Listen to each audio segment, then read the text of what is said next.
Torna a far discutere la costruzione delle 50 villette nel borgo della Scala dei Turchi che da alcuni anni ha scatenato reazioni tra cittadini, ambientaliste, istituzioni e le imprese.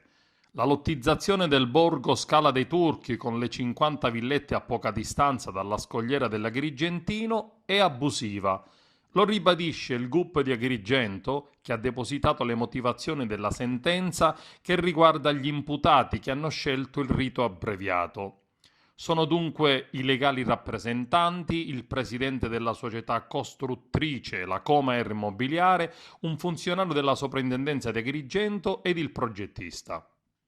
Il progetto risale al 2013, prevedeva la costruzione di una cinquantina di ville e alloggi di lusso a ridosso della famosa scogliera di Marna Bianca di Realmonte. Il sito era stato posto sotto sequestro dalla Procura di Agrigento nel 2014, dopo gli esposti del circolo locale di Legambiente Rabat, e al processo si era costituita parte civile Legambiente con l'avvocato Daniela Ciancimino. La sentenza depositata ha confermato la lottizzazione abusiva della Scala dei Turchi ed anche la violazione delle distanze di inedificabilità assoluta dei 150 e 170 metri dalla battigia e gli sbancamenti illeciti.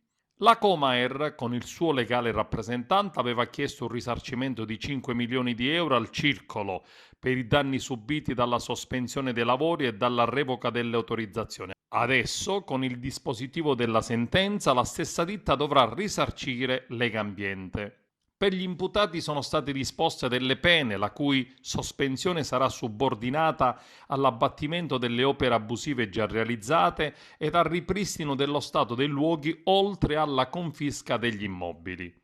Il processo prosegue invece per gli altri imputati, tra cui l'allora sindaco di Realmonte Giuseppe Farrugia, alcuni funzionari dell'ufficio tecnico comunale che avevano rilasciato le autorizzazioni.